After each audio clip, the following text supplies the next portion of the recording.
Hey guys, how's everyone doing? It is Generalkidd here, and today I'm going to be showing you guys dual wielding any weapon in Halo 3.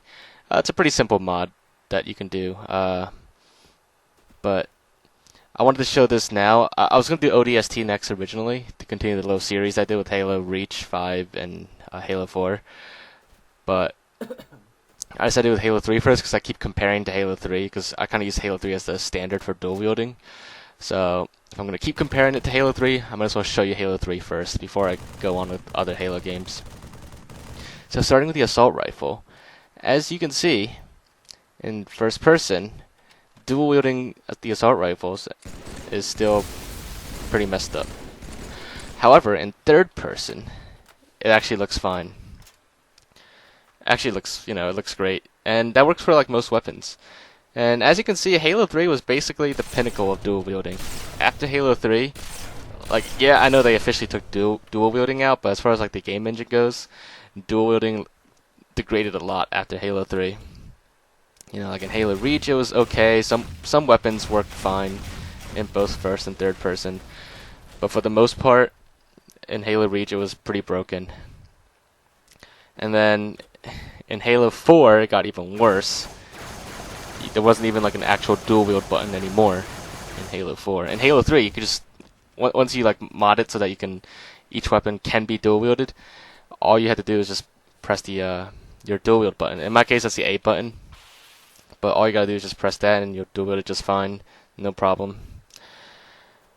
Now, my favorite weapon to dual wield, as always, and the one that has like been the most consistent throughout all the Halo games, is the energy sword. Now, in first person, the energy sword looks great, unlike other Halo games. And in third person, it also looks fine, even for the Spartan. If you remember in Halo Reach, only the elite could dual wield the energy sword fine in third person. In first person, it still looked kind of messed up, but it's been okay in like Halo 4, Reach, and Halo 5.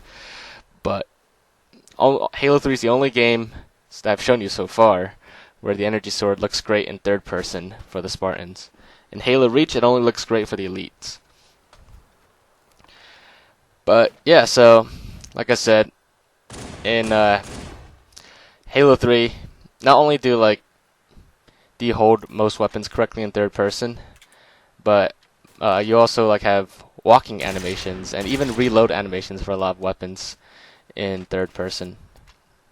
If you remember in Halo Reach, some weapons you don't have walking animations, you just slide around.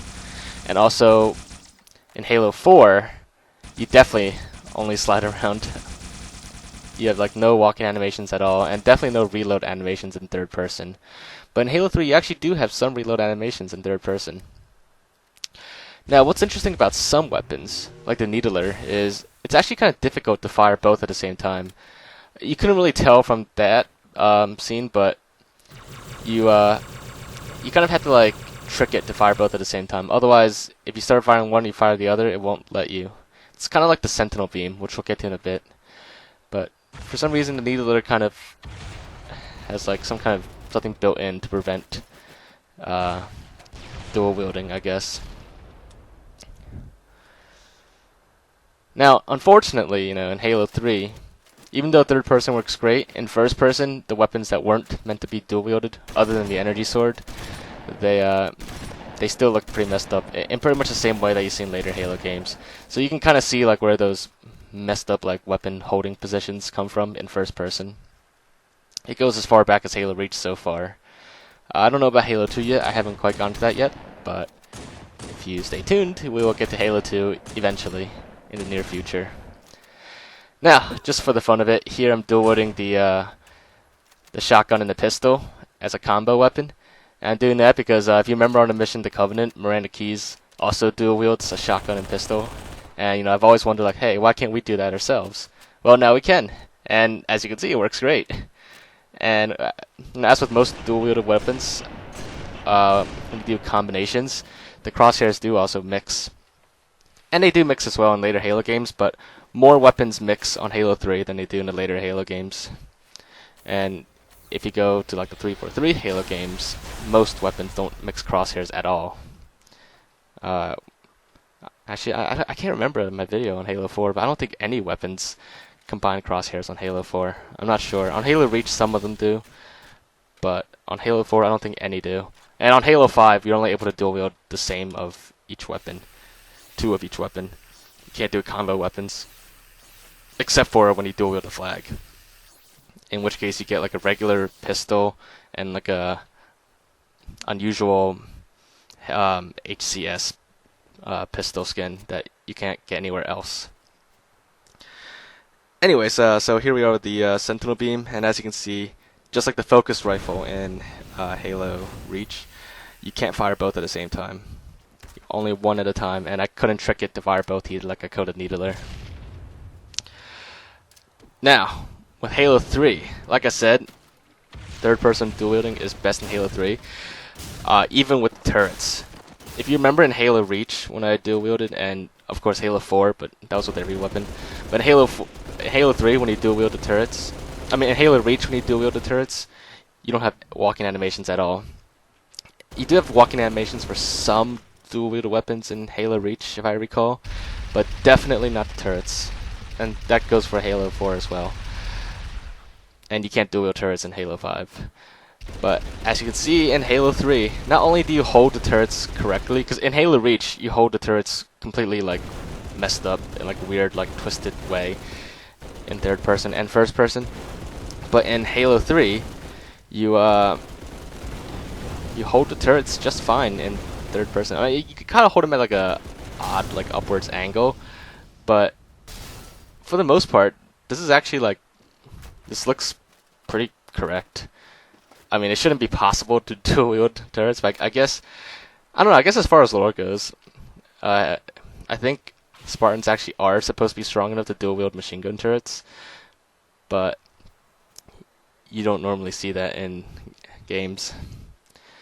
But I think technically a Spartan should be able to dual wield the turrets. Oh, and earlier I forgot to mention it, but I did show what it's like to use machine gun turrets in first person, and as you can see, there is no first person model. So if you're ever wondering what it looks like in first person with machine gun turrets, that's what it looks like, even dual wielded. So they're more interesting in third person, of course. But yeah, so another thing with combo weapons in Halo 3, if you dual wield the energy sword and another weapon, if you swing the sword, you automatically toss the other weapon. And that goes for like any melee weapon that you dual wield. However, in Halo Reach or Halo 4, or maybe both, I don't remember, if you could actually swing the sword with the secondary melee, not the primary melee. So that's one thing that's changed and kind of improved in the later Halo games. But that's it. That's probably the only improvement of dual wielding energy swords in the later Halo games. Now, what about the elites? You might be wondering. Well, the elites in Halo 3 are actually almost identical to Spartans in every way. There's really like minimal difference in the way they hold things. The only difference that I can think of with elites is there was that glitch where you could do an ice skating glitch with the machine gun turret. If you go like weaponless as an elite, and then you like throw a grenade and then pick up a machine gun turret, you hold the turret in like a weird like angle, like a frozen position, and you'd slide around. That only works with elites, and that's the only like major difference I can think of with the elites. But other than that, as you can see, when you dual wield as an elite, everything also works the same as a Spartan. You pretty much hold it in the same position as a Spartan. Same with the energy swords. If you remember in Halo Reach, the elite cannot dual wield most weapons, but it does dual wield the energy sword like flawless, like even better than Halo 3 actually, in third person. In first person, the energy sword still looks messed up for the elite, if I remember correctly, but in third person, it was pretty sick, pretty awesome. But in Halo 3, when you dual wield the energy sword, while it looks fine and it looks relatively correct, there's nothing like special with elites dual wielding energy swords, or any weapon for that matter.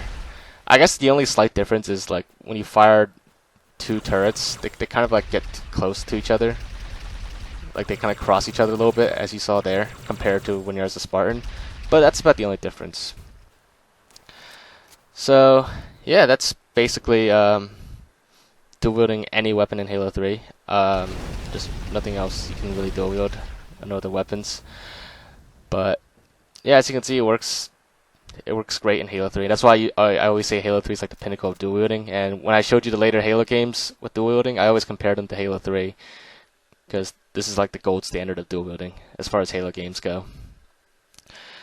But yeah, so I hope you guys did find this interesting, and make sure to stay tuned and look forward to dual wielding in other Halo games I haven't shown it yet, like ODST or Halo 2.